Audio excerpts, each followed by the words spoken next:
समाज सिबियारि रुंसारि आब्दुल्ला कसारी गोसोखां सेथि जोलुर बादायलायनाया मैयानिफ्राय जागायबाय।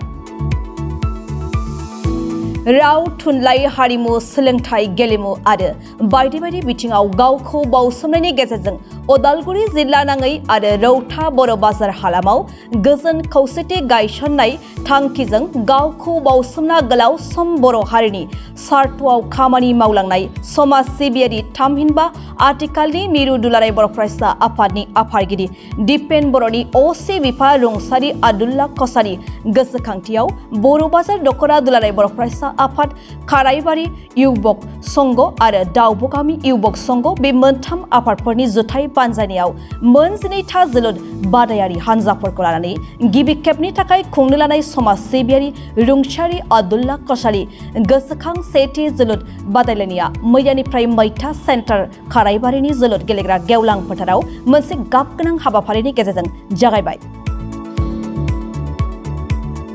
गिबि जागायजेननाय बादायलायनाय हाबाफारिखौ आलासि महरै बाहागो लाना बेखेवना होलाङो बिटिआरनि गेलेमु आरो हारिमु बिफाननि मावफुं सोद्रोमा दावबायसा बर'आ।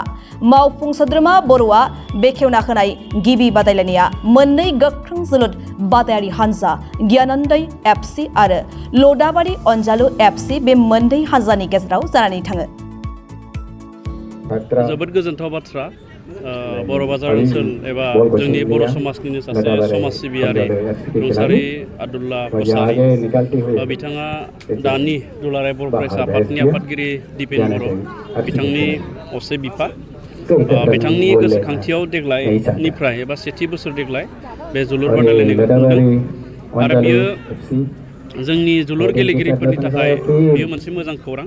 मानो होनना बुङोब्ला गेलेगिरिफोरनो जुदि प्लेटफर्म होआब्ला गेलेगिरियाबो गेलेनायनि स्कपखौ मोना बा खाबुखौ मोना। दा बेबायदि मोनसे आफादफोरा बा सोरबा सासे मोजां सुबुङा बेबायदि सानखांनानै जुदि बिदि बादायलायनायनि मोनसे बिदि जोलुर बादायलायनाय होनाया बा बिदि खुंनाया बेयो गेलेगिरि आरो जोंनि थाखायबो जोबोद मोजां।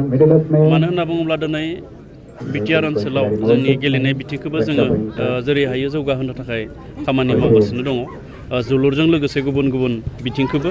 दा बेबायदिनो जोंनि सरकारनि सानखांथि नाजानाय आरो बे नाजानायनिनो नैबे मोनसे जोंखौ सरकारखौ सहाय खालामनाय बायदि मोनसे थासारि जाहैदों। आं बिनि थाखायनो जायफोरा नैबे टुर्नामेन्टखौ खुंबाय आं बिथांमोनखौ साबायखर जासिदों आरो जायफोरा टिमा बे जोलुर बादायलायनायाव बाहागो लाफैगोन नैबे टुर्नामेन्टआव बाहागो लाफैगोन बिथांमोननोबो आंनिफ्राय हामलायथि जासिदों आरो मोजां गेलेगोन होननानै आङो मिजिंथिदों।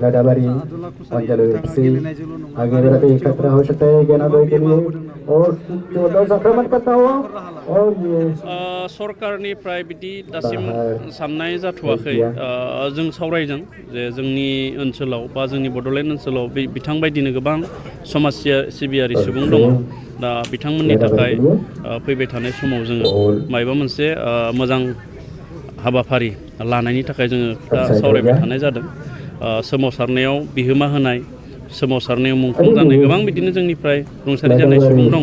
दा बिथांमोनखौ जोङो बा बिथांमोननि गोसोखांथियाव जोङो मा खालामनो हायो बिनि थाखाय जों हाबाफारि लानायनि खोथा जोङो सावरायबाय थानाय जादों।